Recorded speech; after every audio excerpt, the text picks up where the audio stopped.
Well, hello to you from my September-October blog. This one coming to you from the Adventure Overland show in Stratford-upon-Avon. Exactly a year ago I was here and I did my first camp out at an exhibition. I love camping at exhibitions. It's wonderful, actually. You wake up and you're on your stand. But this year the show is a little smaller in terms of the number of exhibits than last year, so it's a little disappointing. I think that there is a danger that this show might turn into a Land Rover show. There are a lot of Land Rovers because some of the Land Rover clubs, and when their clubs come, they normally come with many vehicles. So this is not a Land Rover show, and it has to, in my opinion, remain separate. It must not become a Land Rover show. It's an Overland show. So just a thought, but there are some interesting exhibits. These two are the most interesting. This one here, the Mercedes Geländewagen with the camper conversion on the back, is very interesting. Camper conversion, not really my cup of tea, but of course the vehicle is. But they're quite impressive vehicles, and they do a similar one on the Defender as well. Now there's another company in Germany making the Land Cruiser Troopy conversions, and this is it here. It looks very interesting. It's called Extreme. So there it is. Very handsome vehicle indeed. And these are built in Germany and exported, and very similar to my own Alucab conversion. Now here is the very first Toyota Land Cruiser double cab pickup. This is the very first one in Great Britain. It is a left-hand drive. And of course, this lovely old beauty, still going strong.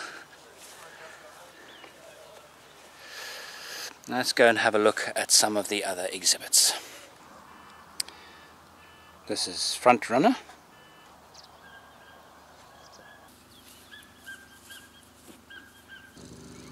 Now this is an interesting one here. Behind me are as many Volkswagen Caravelle Synchro four-wheel drives that I actually thought existed on the whole planet. Well, they're all here. There must be, I don't know, 100 of them? Some of them are really quite impressive, and there's a little organization that supports the driving of these Synchros, and they make their own videos. Actually, they're not bad. Actually quite fun. They have a lot of fun with their trips, sell a few stuff as well, and they play with their cars, like all of us. The show has unfortunately attracted some exhibitors that have absolutely nothing to do with overlanding or four-wheel drive, and I think that's a bit of a pity. I understand the commercial necessity for those things, but I still think it waters down the experience. More is not necessarily more. So, for example, would you like to do some exercise this morning? I mean, would you? We're not here to see exercise equipment. We're here to see overlanding and 4x4, and there's plenty of it. Now, this is a new version of the 101 Land Rover military vehicle, and this particular one has a modification so that the soldiers can't see what's shooting at them, and therefore what kills them. Gives them a sense of peace, and actually it just helps them fight better.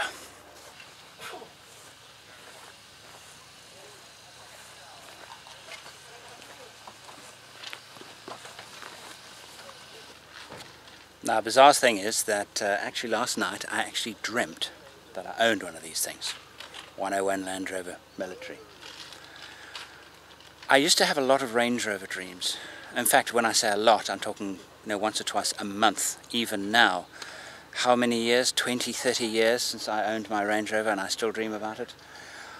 I really hope I don't start dreaming about these things, because I'll just find myself dreaming, lying underneath them, fixing them with bits of grit falling in my eyes. I just don't need that right now.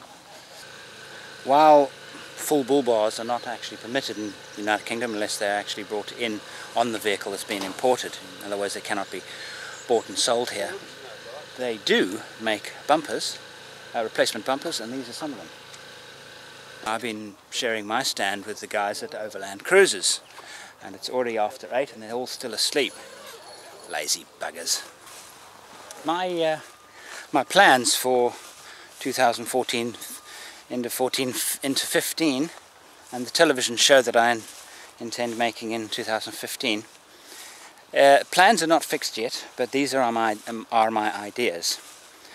Expeditions to Wales, expedition to Morocco, and Portugal and Spain. And then lots of equipment tests.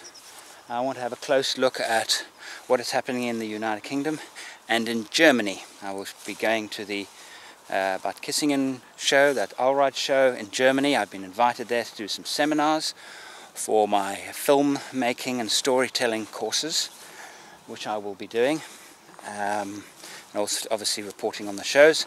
Likewise again in Arizona. 2016, I've now got a bee in my bonnet about something that I want to do in Australia. You know, the trouble is when I get a bee in my bonnet about these particular projects, I can't let it go. My idea is to go to Australia on a major expedition, 2 to 3 months, and do an entire series on outbacking in Australia. And my idea is that, you know, I'm fairly bushwise in Africa. I consider myself fairly experienced, and I'm in my comfort zone when I'm in the bush in Africa. Things don't scare me generally. I don't think I've become blasé, but I must be aware that I shouldn't become blasé. But Australia, I imagined myself all alone, because I want to do part of the trip completely on my own, one of my lone expeditions, that sense of utter isolation, which I think would be very, very easy to do in Australia. And it occurred to me that I would be very much out of my comfort zone in a new continent. Yeah, there are no lions and elephants and hippos to worry about, but there are other things that I know nothing about, and that if I was to go without some proper training, it would be stupid, it would just be foolish. So what I thought is that I would find one of the great stories of one of the Australian explorers, follow their route.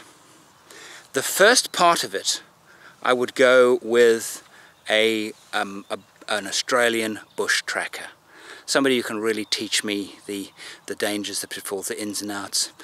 And then this is going to be a 100% learning experience for me. And then he says goodbye to me, and I go off for maybe another 5 to 7 days across the desert completely on my own, telling the story of some great Australian explorer. That is my idea. And then part of it, coming home, I'll meet my family up northern Australia, and we will drive down a sensible route down, probably down the east coast of Australia. So that's my series, which will be another series in the Take a Deep Breath series. That is planned for 2016. Gee, I hope I can make it happen. But if you have any ideas, well, email me on not so much on where to go, because I've already tried that on Facebook and I've had 100 suggestions, not exaggerating, of where. Australia's got plenty of where. Looking for a good story that hasn't really been told much before. There are many stories that have been overtold, I think. And also media. Now, to get this thing off the ground financially, I need media. And I have made already some good associations with a couple of UK magazines, and obviously I have with South African magazines, but I need to spread my wings. So if you have any ideas in terms of being able to reach more people with these programs, because that's all about, sponsors will always ask how many people, who, how, when, and they'll ask all that kind of question. And if I can give more impressive numbers, honest numbers obviously, then the better chance I have of actually getting a project like this financed. So any ideas, you can leave a message on my YouTube channel message board, or you can go onto my website forexoverland.com and find the little support link contact email. And of course, don't forget my filmmaking and storytelling courses that are now not only interactive, but they're also non-interactive. Basically, you just purchase the course. Material is basically the same, the content is basically the same, but you don't have any mentoring and you don't have any peer group comments or help. You're on your own. It's cheaper to go just the pure download route, but you will learn the same. They're still the same tasks, but it's up to you if you want to do them or not. So that website is beafilmmaker, one word, .com. Until next time, bye. I better go and sell some subscriptions at the outdoor show. It's near 9 o'clock, so the doors will be opening any minute.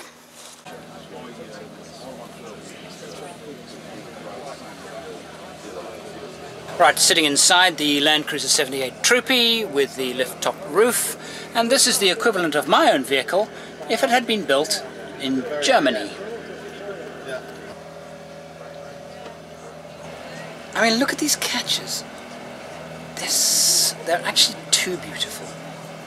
I'd be worried about damaging them, but they're really beautiful quality.